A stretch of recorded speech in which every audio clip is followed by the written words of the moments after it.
नमस्कार मित्रों, मैं विकास शाक्य एक बार फिर से आप सबका स्वागत करता हूं अपने चैनल पर। और आज हम डिस्कस करने जा रहे हैं चैप्टर नंबर 11 विराट रूप, भागवत गीता के इस चैप्टर के 3 श्लोक नंबर 47, 48 और 49, 47, 48 एंड 49। लेकिन हर बार की तरह इस बार भी बिफोर वी स्टार्ट मैं आपको एक बार बता दूं कि चैप्टर नंबर 13 और 14 इन दोनों की प्लेलिस्ट हमारे इस चैनल पे अवेलेबल हैं। जब तक आप उन दो प्लेलिस्ट को ठीक से नहीं समझ लेते, जिसमें परा अपरा, प्रकृति के 24 तत्व, प्रकृति के 3 गुण और उसके अलावा मन, बुद्धि, अहंकार, इन सारी चीज़ों के विषय में उसमें डिटेल में डिस्कशन की गई है 13वें और 14वें चैप्टर में। तो उनको समझना बहुत ज़रूरी है अगर भागवत गीता के बाकी श्लोकों को आप ढंग से समझना चाहते हैं। किसी तरह के कन्फ्यूज़न से बचने के लिए भागवत गीता के किसी भी श्लोक में आपको ये कॉन्सेप्ट्स बिल्कुल क्लियर होने चाहिए, और ये दोनों कॉन्सेप्ट्स 13th और 14th चैप्टर में बड़े अच्छे से एक्सप्लेन्ड हैं। इसके अलावा आप अगर भागवत गीता के अलावा अगर आप 13वें और 14वें चैप्टर के अलावा अगर आप उपनिषद जैसे कि केन उपनिषद, मुंडक उपनिषद, मांडुक्य उपनिषद, इनके विषय में भी थोड़ा बहुत ज्ञान अगर कहीं से प्राप्त कर सकते हैं तो वो भी प्राप्त कर लीजिए, क्योंकि उसके बाद चीज़ें और आसान लगने लगेंगी। हमारे अपने चैनल पर जैसे ही भागवत गीता समाप्त होगी उसके बाद फिर हम सुंदरकांड और उसके अलावा हम उपनिषदों पर भी डिस्कशन करेंगे, ठीक है। तो अभी फ़िलहाल हमारा प्राइम टारगेट है भागवत गीता, इसलिए आप जो है 13th और 14th चैप्टर मिनिमम वो पढ़ जाइए। उसके बाद भागवत गीता के किसी भी दूसरे चैप्टर को उठाइए, आप देखिए कि आपके अंदर कितना परिवर्तन हो चुका होगा भागवत गीता के श्लोकों को समझने को लेकर के, ठीक है। आइए देखते हैं आज के 3 श्लोक, 47वें, 48वें और 49वें श्लोक। अब भगवान श्री कृष्ण अर्जुन को कह रहे हैं, अभी तो अर्जुन उनको अपना फीडबैक दे रहा था कि मैं आपके इस रूप से बड़ा मोहित हो चुका हूँ, बड़ा भयभीत हो चुका हूँ, इसलिए मुझे आपका वो रूप देखना है जिस रूप में आप हमारे सामने होते हैं, और उसके अलावा मुझे आपका वो चतुर्भुज रूप देखना है जिसके बारे में शास्त्रों और वेदों में उसने पढ़ रखा था कि हाँ, चतुर्भुज रूप में परालोक में परमात्मा विद्यमान होते हैं, वहाँ पर होते हैं। तो वो उस रूप को देखना चाह रहा था, न कि इस भयानक रूप को जो कि संपूर्ण अपरा प्रकृति और परा प्रकृति को घेरे हुए है। ये पूरा विस्तारित है, इतना विशालकाय है कि हमारे आँखों में नहीं समा सकता। और इस रूप का एक भक्त करेगा भी क्या, उसका करेगा भी क्या। भगवान कृष्ण ने भी उसको वही बोला, और ये बात एक स्पष्ट बात है कि कोई भी जो भक्त होता है वो कभी भी भगवान कृष्ण के इस विराट रूप की इच्छा नहीं रखता। लेकिन अर्जुन ने, क्योंकि अर्जुन जो है बात कर रहा था भगवान कृष्ण से, और आने वाले समय के लिए उसे एक उदाहरण भी रखना था कि अगर कोई व्यक्ति स्वयं को ईश्वर कहता है तो उसके अंदर ये क्षमता होनी चाहिए कि वो अपने विराट रूप का दर्शन करा सके। उसके अंदर भी यही क्षमता होनी चाहिए कि वो इस विराट रूप की व्याख्या कर सके, और साथ में उस विराट रूप की कल्पना उस व्यक्ति के सामने करा करके, जो व्यक्ति इच्छा रखता है ईश्वर के इस विराट रूप को देखने की, उसके सामने उस रूप को प्रकट कर सके। तो इसीलिए अर्जुन एक निमित्त बन करके ये संसार को बताना चाह रहा था कि ऐसे ही कोई स्वयं को ईश्वर नहीं कह सकता। इसीलिए आजकल आपने देखा होगा कि जितने भी पाखंडी हैं, घोर पाखंडी, जो अपने आप को ईश्वर कहने में लगे हुए हैं, आजकल ये शुरू हो चुका है। आप कहीं भी जा कर के देखिए, ढेर सारे कल की अवतार चारों तरफ फैले हुए हैं, बहुत ढेर सारे, ठीक है। कोई कुछ बताता है, कोई कुछ बताता है, कोई कहता है कि मैं हूँ कल की अवतार, मैं हूँ जो है नास्ट्रेडमस का चिरेन जो 3rd वर्ल्ड वॉर रोकेगा, पता नहीं क्या क्या करेगा, कद्दू में तीर मारेगा, कुछ भी कहते हैं वो। और साथ में कुछ इतने महान हैं जो अपने आप को विराट रूप में दिखाते हैं और उनके चेले नीचे लिखते हैं अब तो पहचान लो। तो इस तरह की गतिविधियां बहुत ज़्यादा हमारे समाज में चल रही हैं, क्योंकि ये जो कलयुग है उसका एक विशेष स्थिति है जहाँ पे ये अपनी एक हाइट को छूता है, फिर उसके बाद नीचे आता है, जिस स्थिति में आज हम लोग हैं, ठीक है। तो ये अपनी एक हाइट को छू रहा है। इस समय हर आदमी आपको, जो आदमी आध्यात्म में नहीं है, जो आदमी प्रभु की भक्ति नहीं कर रहा है, उसके अंदर आप एक अजीब सा पागलपन देखेंगे। कोरोना की वजह से वो पागलपन और बढ़ा हुआ आप देखेंगे अगर आप जरा सा ध्यान दें, क्योंकि लोगों से मिलना जुलना कम हो पाता है। लेकिन जब भी आप लोगों से मिले जुलें या न्यूज़ देखें या लोगों की बातें सुने, तो आपको पता लगेगा कि बहुत कुछ परिवर्तित हो चुका है समाज में पिछले 1-1.5 साल के भीतर। लोगों के विचार, लोगों के अंदर जो इच्छाएँ थी, उन इच्छाओं ने एक विकृत रूप ले लिया है। आदमी बहुत ही बुरे कर्मों में लिप्त होने लगा है, जबकि इस बीमारी में उसे और मजबूत होकर के एक दूसरे का साथ देना चाहिए था। तो आपने इस चीज़ को महसूस किया होगा कि इस बीमारी में ही निकृष्ट से निकृष्ट कर्म पूरे संसार में हो रहे हैं। कहीं पर आतंकवाद है, कहीं कुछ है, हर चीज़ अपने चरम पर ऊपर उठ करके आ रही है। इसका कारण है क्योंकि ये जितनी भी चीज़ें हैं ये एक साथ प्रकृति के नियम के अनुसार, किसी ने बनाया हो वायरस, कहीं से आया हो, ठीक है, लेकिन अब ये हमारे जीवन का हिस्सा है, और उसके साथ साथ ये जो कुछ इस संसार में चल रहा है वो भी हमारे जीवन का हिस्सा है। ठीक है।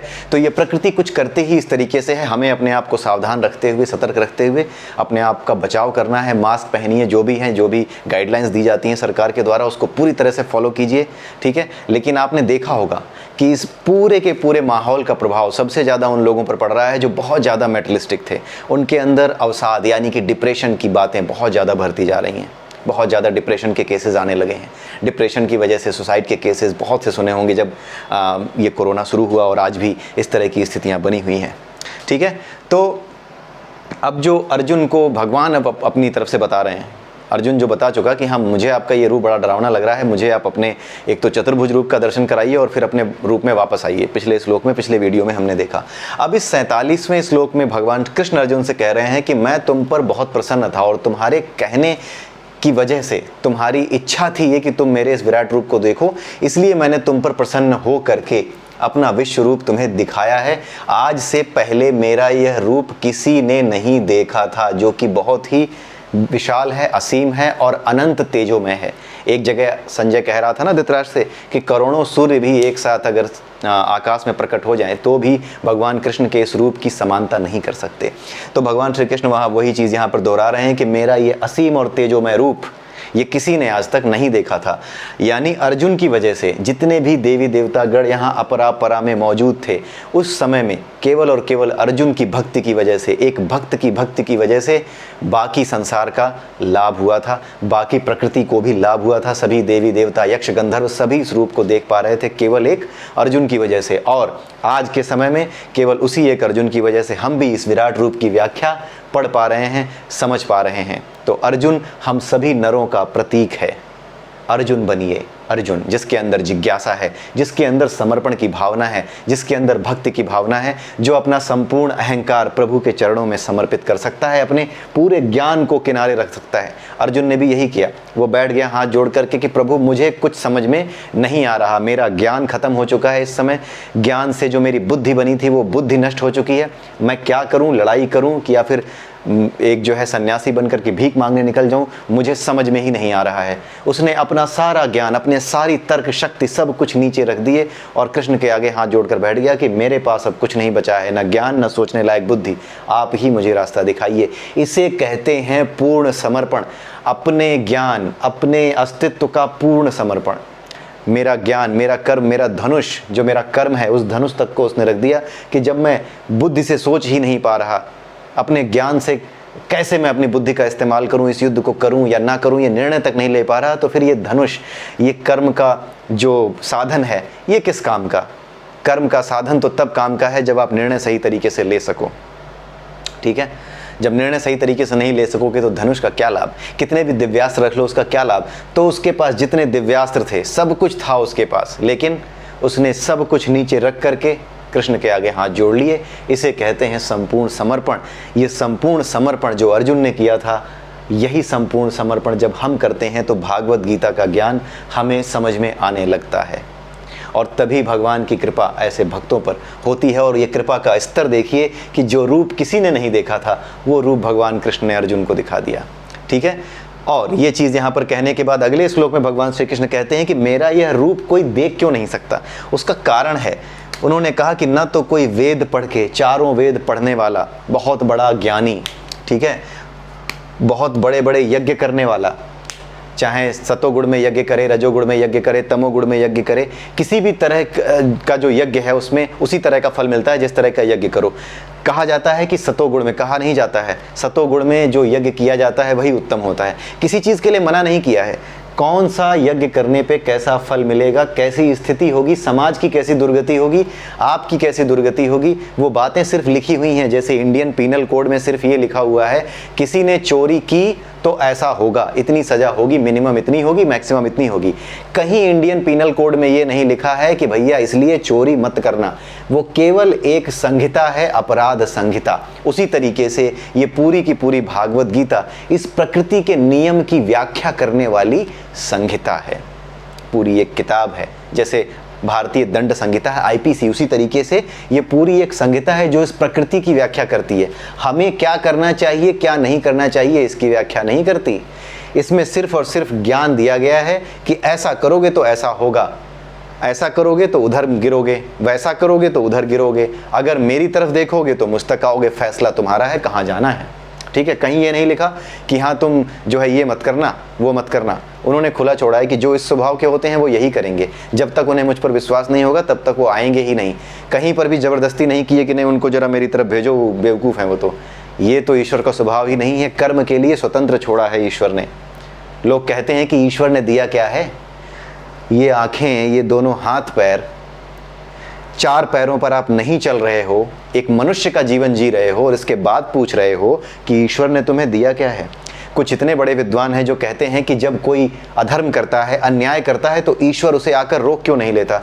अरे मूर्खाधिराज, जो हाथ पैर ईश्वर ने अधर्मी को दिए हैं, जो बुद्धि उसे मिली है, क्या वही हाथ पैर और बुद्धि तुम्हें नहीं मिली? क्या तुम्हें कर्म योनि में जन्म नहीं मिला जब वो अपने कर्म कर रहा है? संसार में वो लोग जो धर्म को जानते हैं, जो सत्य को जानते हैं, जब वो कर्म करना बंद कर देते हैं तो इस संसार को वही लोग चलाते हैं जो अधर्म करते हैं, जो अधर्म से लिप्त कर्म करना जानते हैं। अधर्मी ही इस संसार को चलाने लगते हैं। इसलिए धर्म के लिए जो धर्म को जानते हैं, धर्म का मतलब हिंदू मुस्लिम नहीं, धर्म का अर्थ है ये वास्तविक स्वरूप को जानना। वास्तविक स्वरूप को जानते हुए ऐसे कर्म करना जो संपूर्ण समाज और संपूर्ण विश्व को एक रूप में देखते हों। करुणा का भाव ही वास्तविक धर्म है। सभी के भीतर अपने आप को देखना, यही वास्तविक धर्म है। सभी के भीतर अपनी ही आत्मा को देखना और उस आत्मा के भीतर उस आत्मा के स्वामी परमात्मा को देखना, यही वास्तविक धर्म है। ठीक है, तो ये चीज़ जो है भगवान कृष्ण कह रहे हैं कि ना तो कोई वेद पढ़ने से, ना तो कोई यज्ञ करने से, ना कितना भी बड़ा दानी कोई आदमी हो, या कितने भी बड़े पुण्य करने वाला कोई आदमी हो, या कितनी भी कठिन तपस्या करने वाला कोई आदमी हो, वो इन चीज़ों के द्वारा भी मुझे नहीं पा सकता। ये इंपॉर्टेंट श्लोक देखिए। और जो हमारे समाज में भ्रांतियां हैं उनको समझने का प्रयास कीजिए कि कितना बड़ा भ्रम है। लोग कहते हैं गंगा नहा लेना, लोग कहते हैं यार तुम्हारे हिंदू धर्म में तो बड़ा बढ़िया लिखा हुआ है, जिंदगी भर पाप करना, गंगा नहा लेना, मुक्त हो जाओगे। अरे मूर्खों, ये समझने की कोशिश करो कि पूरी बात क्या लिखी गई है।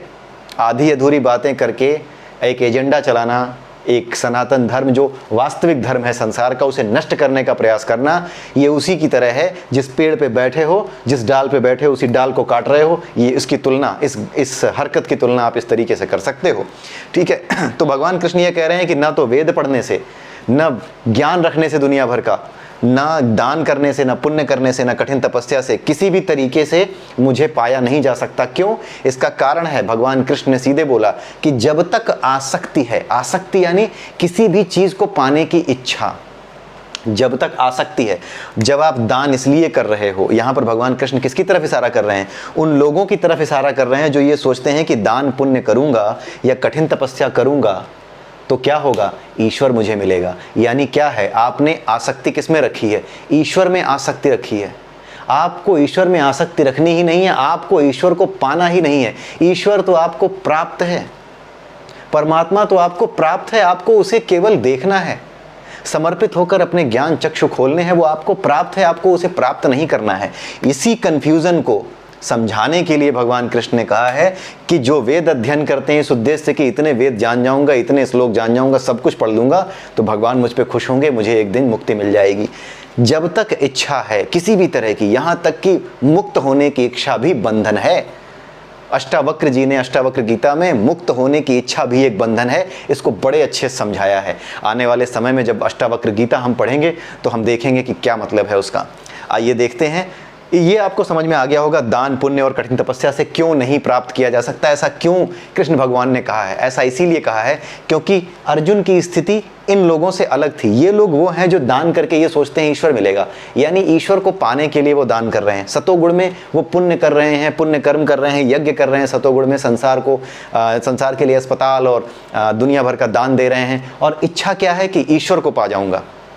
ईश्वर को पाने की इच्छा से जब वो कर्म करते हैं तो वो क्या करते हैं, तब वो भी ईश्वर के प्रति आसक्त होते हैं, ईश्वर को प्राप्त करना चाहते हैं। जबकि सच्चाई ये है, कस्तूरी कुंडली बसे मृग देखे बन माही, यानी ईश्वर तो तुम्हें प्राप्त है, तुम्हें सिर्फ अपने नेत्र खोलकर उसे देखना है। और उसका तरीका क्या है?